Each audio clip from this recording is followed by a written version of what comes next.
అండి, అందరికీ నమస్తే. Welcome to our channel.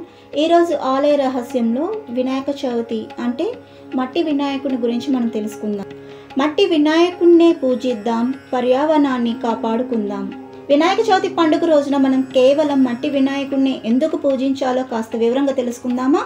మట్టిలో నుంచే సకల ప్రాణులు సంపదలు వచ్చాయని మనం చాలాసార్లు చెప్పుకున్నాం. అది ఒక కారణం. మట్టి వినాయకుని చేయాలంటే చెరువుల నుంచి బంకమట్టిని సేకరించాలి.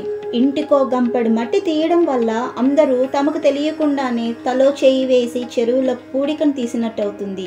చెరువుల్ని ఇలా అందరం కలిసి బాగు చేసినట్టు కూడా అవుతుంది. ఇది ఒక కారణమైన అసలు కారణం మరొకటి ఉంది. అసలు వినాయకుడు పుట్టింది పార్వతీదేవి మేని నలుగు మట్టి నుంచే కదా. అందుకే ఆయన విగ్రహాన్ని మట్టితోనే చేయాలి. మనమంతా మట్టి వినాయకుడినే పూజించాలి. అప్పుడే భక్తి, శక్తి, ముక్తి కలిగేది. అలాగే మట్టి వినాయకుడిని పూజించడం అంటే మనం ప్రకృతిని పూజించడంతో సమానం. మనకు జీవితాన్ని మనుగడని ఇస్తున్న ప్రకృతిని పూజించే అవకాశం మనకు వినాయక చవితి ద్వారా లభిస్తుంది. అలాంటి మంచి అవకాశాన్ని వినియోగించుకొని మట్టి వినాయకుడిని పూజించాలి. వినాయక చవితి పండుగ అంటేనే ప్రకృతితో ముడిపడి ఉంటుంది. వినాయక చవితికి ఉపయోగించే మట్టి వినాయకుడి ప్రతిమ కానీ పత్రి కానీ ప్రకృతికి ప్రతిరూపాలే. అదేవిధంగా మట్టి వినాయకుడిని మాత్రమే పూజించడం ద్వారా పర్యావరణ పరిరక్షణకు మన వంతు బాధ్యతను నిర్వహించినట్టు అవుతుంది. వినాయకుడి బొమ్మని మట్టితోనే చేయాలని శాస్త్రం కూడా చెబుతుంది. అయితే ఈ మధ్య కాలంలో ప్లాస్టర్ ఆఫ్ ప్యారిస్తోనే వినాయక విగ్రహాలను తయారు చేస్తున్నారు. ప్లాస్టర్ ఆఫ్ ప్యారిస్ అంటే దాదాపు అది విష పదార్థంతో సమానం. మనకు అన్నీ ఇస్తున్న మట్టిని పూజించడం మానేసి విష పదార్థాన్ని పూజించడం ఎంతవరకు సమంజసం? అలాగే ప్లాస్టర్ ఆఫ్ ప్యారిస్తో కారణంగా వాతావరణ కాలుష్యం పెరుగుతుందని, ప్లాస్టర్ ఆఫ్ ప్యారిస్తో చేసిన వినాయకుడిని నిమజ్జనం చేస్తే నీళ్లు పూర్తిగా కలుషితం అయిపోతాయని అందరూ అంటున్నారు కదా. మరి మన మట్టి వినాయకుడితో అయితే కాలుష్యం అనే ప్రశ్నే ఉండదు కదా. అందువల్ల మట్టి వినాయకుడిని పూజించడం మనకి మంచిది, పర్యావరణానికి ఇంకా మంచిది. పర్యావరణాన్ని ప్రేమించే వినాయకుడు కూడా తనను మట్టితో చేసేవారినే ఇష్టపడతాడంట. అయితే మీరు కూడా ఈసారి మట్టి వినాయకులకే ప్రాధాన్యత ఇచ్చి పూజిస్తారని ఆశిస్తున్నాం.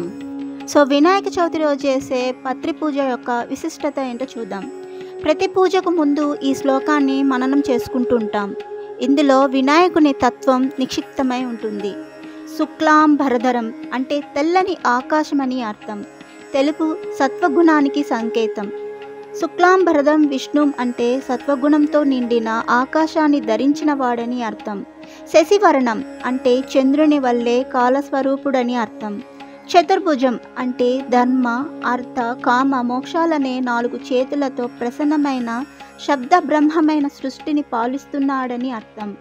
సర్వ విఘ్నాలను పోగొట్టే విఘ్న నివారునికి మనసారా నమస్కరిస్తున్నానని ఈ శ్లోకం యొక్క అర్థం.